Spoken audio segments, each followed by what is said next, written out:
Good morning dear friends. Welcome back to HN English classes. फिर से आज हम आपके लिए लाए हैं मॉडल की नेक्स्ट क्लास और यह है क्लास नंबर 2। इसमें पढ़ेंगे आज हम मे और माइट का यूज। देखिए कैन कोड हमने पिछली कक्षाओं में पिछली क्लास में पढ़ा था। अब हम मे और माइट का तुलनात्मक रूप पढ़ेंगे। तो रूल नंबर फर्स्ट, मे का यूज विश, ब्लेसिंग, कर्स, डिजायर के भाव को एक्सप्रेस करने के लिए किया था। कहने का मतलब यदि हमने किसी को शुभकामना देनी है, हमें किसी को आशीर्वाद देना है, इच्छा प्रकट करनी है, होप प्रकट करनी है या कर्स एक्सप्रेस करना है तो हम मे का यूज किया जाएगा प्रेजेंट टेंस में। जैसे कि मैं कहूं कि मे गॉड ब्लेस यू, भगवान आपको खुश रखे, भगवान आपको आशीर्वाद दे, तो मे गॉड ब्लेस यू इस चिन्ह के साथ और शुरू में मे का यूज किया जाएगा। जैसे मे you live long, may you live long यानी आप दीर्घायु हो, लंबे समय तक जिए। और आपको जैसे कि आशा का भाव प्रकट करना है तो मे ही या मे सी रिटर्न सेफ फ्रॉम अमेरिका। जैसे कि कोई अमेरिका गया हुआ है तो कहा गया कि वह अमेरिका से सुरक्षित घर लौटे। और भी जैसे किसी को अगर अभिशाप का भाव देना है तो जैसे कि may you go to hell, जैसे कि आप गो टू हेल यानी भाड़ में जाओ, ऐसे कहते हैं नरक में जाओ, may you go to hell नरक में जाओ। तो इस तरह से और हम विश, ब्लेसिंग, कर्स और डिजायर, होप का भाव एक्सप्रेस कर सकते हैं मे के माध्यम से। तो प्रेजेंट में और पास्ट टेंस में जो होता है तो माइट का यूज किया जाता है। जैसे कि जो माइट होता है वो मे का पास्ट फॉर्म होता है। यदि मैं कहूं जैसे कि she said to me, she said to me, she said to me may you live long. अब मे इसका पास्ट जो मे है इसका पास्ट होता है माइट। तो कैसे बनाएंगे, जैसे कि अब इसका पास्ट होगा तो सी और विश्ड में बदल देंगे, सी विश्ड लिव लॉन्ग आशीर्वाद दिया है तो यहाँ ब्लेस्ड में बदल दीजिए या विश में बदल सकते हैं, कोई दिक्कत नहीं।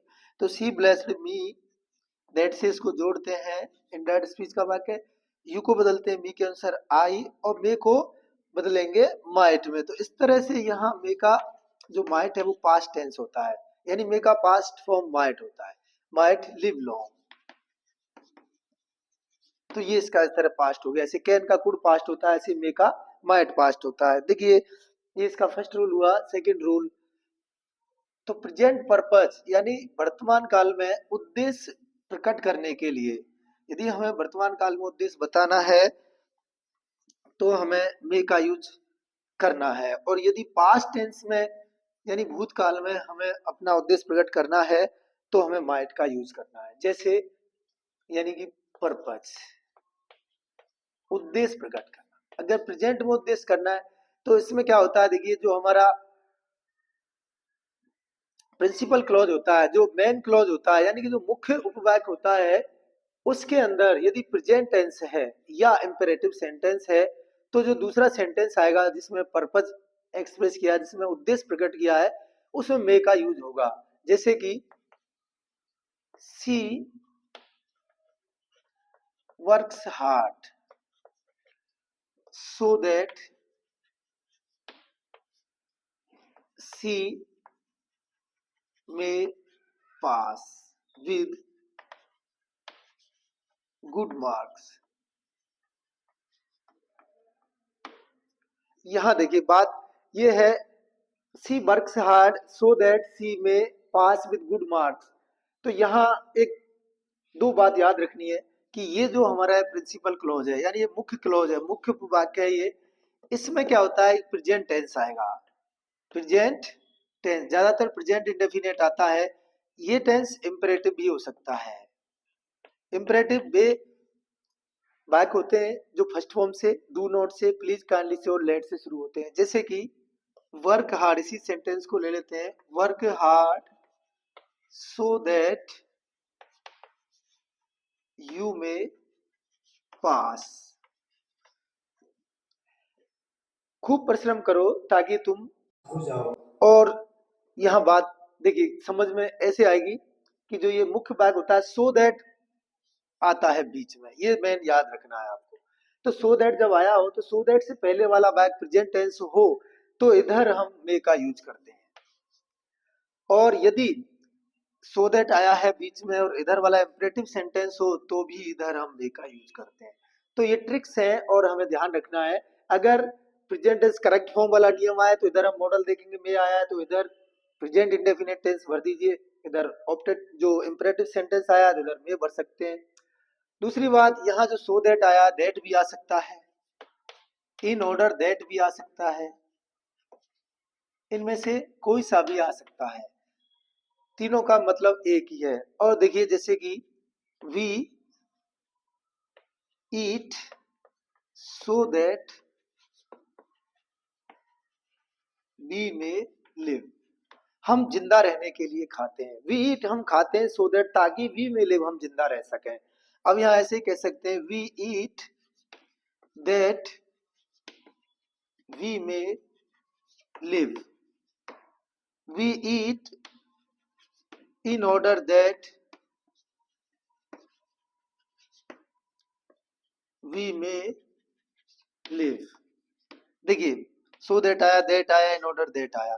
तो यह तीन बातें याद रखनी है, तीन नियम बताता हूं आपको कि यदि इधर प्रेजेंट इंडेफिनिट टेंस हो और इधर मे का यूज हुआ हो तो हम बीच में इन दोनों वाक्यों को जोड़ने के लिए जब कंजक्शन का रूल हो तो सो दैट, दैट और इन ऑर्डर दैट तीनों में से किसी का भी यूज कर सकते हैं, पहला रूल। दूसरा रूल देखिए, यदि सो दैट, दैट या नॉट दैट के बाद मे का यूज हो रखा हो तो उससे पहले वाले वाक्य में प्रेजेंट इंडेफिनिट टेंस का यूज करना है, और या फिर इंपरेटिव सेंटेंस आता है। तीसरा रूल, यदि सो दैट से पहले प्रेजेंट इंडेफिनिट टेंस है या प्रेजेंट टेंस है, कोई सा भी प्रेजेंट टेंस है या प्रेजेंट इंडेफिनिट है या इंपरेटिव है, तो दूसरे वाले वाक्य में हम मे मॉडल का यूज करते हैं। तो इस तरह ये तीन रूल हुए। अब बात करते हैं माइट की। तो ये हमारा पर्पज हुआ प्रेजेंट में। यदि पास्ट पर्पज हो यानी भूतकाल में उद्देश्य प्रकट करना है तो हम माइट का यूज करेंगे, भूतकाल का उद्देश्य प्रकट करने के लिए माइट का यूज करेंगे। तो उसमें क्या होगा कि इधर जो प्रेजेंट टेंस है सो दैट, दैट या नॉट दैट से पहले ये प्रेजेंट टेंस के बजाय पास्ट टेंस आएगा, तो इधर पास्ट टेंस हो तो उधर हम मे की जगह माइट का यूज करते हैं। तो आइए एग्जाम्पल से समझते हैं इसे। That, so that, in order that तो सेम है, कोई सा भी आ सकता है, इससे कोई वो नहीं है, लेकिन टेंस बदल जाएगा क्योंकि वो प्रेजेंट है तो प्रेजेंट होगा और माइट उसका पास्ट है तो पास्ट टेंस का यूज होगा। तो देखिए किस तरह से, जैसे ही ran fast so that he catch the bus। देखिए यहाँ रैन फास्ट सेकंड फॉर्म आ गई, पास्ट टेंस आ गया तो इधर में आ ही नहीं सकता, सवाल ही नहीं है, माइट आएगा। तो ही रैन फास्ट, वह तेजी से दौड़ा, सो दैट जिससे कि ही माइट कैच दी बस, वह बस को पकड़ सका या बस को पकड़ सकता था या बस को पकड़ने के लिए वह तेजी से दौड़ा। He worked hard, she worked hard, she work hard that she खाली जगह गेट 95% मार्क्स। उसने 95% मार्क्स प्राप्त करने के लिए खूब परिश्रम किया, या उसने खूब परिश्रम किया ताकि वह 95% मार्क प्राप्त कर सके। तो यहाँ दोनों में माइट का आएगा क्योंकि इधर पास्ट टेंस हो गया। तो ये बात ध्यान रखनी है, इस तरह पास्ट पर्पस प्रकट करने के लिए माइट का यूज करते हैं। आगे बात करते हैं परमिशन की। तो देखिए, तो परमिशन में यदि हम मे की बात करें तो मे का प्रयोग हम इनफॉर्मल परमिशन में करते हैं। इनफॉर्मल परमिशन, अगर हमें अनौपचारिक रूप से परमिशन लेनी है तो वहां हम मे का यूज करते हैं। जब हमें परमिशन लेने का हमें कोई अधिकार नहीं है, यानी वो परमिशन हमें मिल भी सकती है, नहीं भी मिल सकती है, और ये जरूरी नहीं कि हमें दी जाए क्योंकि उस पर हमारा अधिकार नहीं, तो वहां मे का यूज करते हैं। और यदि हम डरते हुए परमिशन ले रहे हैं, जैसे कि permission with hesitation. Permission with hesitation, यदि हम झिझकते हुए, हमको ऐसा लग रहा है कि हम जो परमिशन मांग रहे हैं वो हमें मिलने वाली नहीं है, या हमें बिल्कुल नहीं मिलेगी, या मिल नहीं सकती है, या 1% चांस है मिलने का, तो हमें जब डर लगता है किसी से रिक्वेस्ट करने में, किसी से परमिशन मांगने में, तो वहां माइट का यूज करें। जैसे कि हम अगर कहें कि क्या मैं कलेक्टर साहब से बात करूं, तो डर लग रहा है कलेक्टर साहब बात करेंगे कि नहीं, उसका 4th क्लास हमको अंदर जाने भी देगा कि नहीं जाने देगा, तो ऐसी परमिशन माइट का यूज करते हैं। इनफॉर्मल परमिशन, कि जब परमिशन ले रहे हैं लेकिन वहां हमारा अधिकार नहीं हो सकता है, तो वहां हम मे का यूज करते हैं। जैसे कि एक सेंटेंस है, ये जो सेंटेंस है, मे आई कम इन सर, इसको स्टूडेंट बचपन से यूज करता है, और जब तक वो पढ़ता है तब तक लाइफ में भी, ऑफिसों में जाता है तो भी इस शब्द को यूज करता रहता है। ये उसकी लाइफ का ये अभिन्न अंग बन गया है ये सेंटेंस, ये मान लीजिए, क्योंकि हम हर बार इस सेंटेंस को कहीं भी अंदर जाने के लिए बात करें तो मे आई कम इन सर, क्या मैं अंदर आ सकता हूँ श्रीमान जी। तो ये एग्जाम्स में भी आता रहता है सेंटेंस, तो आप तो देख लीजिए कि यदि आपके सामने कम इन सर आया है और ऑप्शन में मे है, तो आप डायरेक्ट बंद आंख करके मे भर दीजिए, मे आई कम इन सर, क्योंकि इसी को रिपीट करते हैं ज्यादातर सेंटेंस को, तो ये ध्यान रखना है हमको, मे आई कम इन सर। और यदि मैं कहूं कि खाली जगह आई यूज योर पेन, और आपके सामने बैठे हैं कलेक्टर साहब, तो मे आई यूज योर पेन सर। तो यहाँ वैसे मे का भी यूज कर सकते हैं हम, लेकिन यहाँ सिचुएशन बता रहा हूँ कि आपके सामने कलेक्टर साहब बैठे हो, तो अब यहाँ माइट का यूज करोगे, क्योंकि यदि इसमें भाव आपका डर का है, झिझक है, हेजिटेशन है आपके अंदर, तो यहाँ आपको यूज माइट का ही करना पड़ेगा।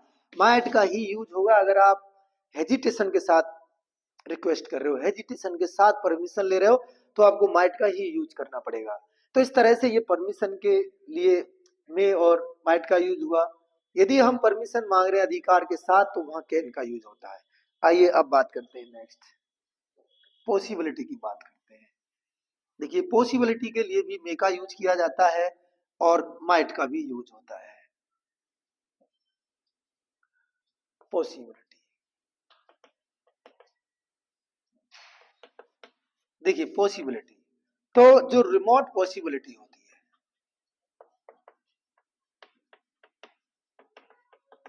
रिमोट पॉसिबिलिटी मतलब दूर की संभावना, जब किसी काम के होने की बहुत कम संभावना है, यानी दूर दूर तक संभावना, बहुत दूर तक संभावना है, तो रिमोट पॉसिबिलिटी यानी कि इसका यूज करते हैं हम। और यदि इससे ज्यादा संभावना है, तो मे का यूज करते हैं। जैसे कि द स्काई, या there are clouds in the sky, there are clouds in the sky, it may rain today, आज बारिश हो सकती है। जैसे कि there are clouds in the sky, it may rain today, आज बारिश हो सकती है। और जैसे कि इट रेन टुडे, तो यहाँ दूर की संभावना है। इसमें तो क्या कह दिया कि आसमान में बादल हैं तो बारिश हो सकती है आज, लेकिन यहाँ इट मे रेन टुडे, तो यहाँ मैंने इट में भी आ सकता है, लेकिन हमारे अंदर ये भावना है कि बारिश आज होने की संभावना ने के बराबर है, तो माइट का यूज होगा, इट माइट रेन टुडे। कहूं कि द स्काई इज क्लियर, ऐसे कह दूं द स्काई इज क्लियर, यानी आसमान साफ है, और इट खाली जगह रेन, बरसात हो सकती है। तो आसमान तो साफ है, तो इसका मतलब है कि बरसात होने की बहुत कम संभावना है। इट माइट रेन, यानी बारिश होने की बहुत कम संभावना है, बारिश हो सकती है, लेकिन आसमान तो साफ है। तो ऐसी जब परमिशन, जो संभावना दूर की है, बहुत कम संभावना है, तो माइट का यूज करते हैं, और उससे ज्यादा है तो मे का यूज करते हैं। तो इस तरह से मे और माइट की क्लास हुई, और आशा करता हूं कि मे और माइट में आपको अच्छी तरह समझ में आया होगा। और मिलते हैं नेक्स्ट क्लास में नेक्स्ट मॉडल लेकर के। Thank you so much, bye.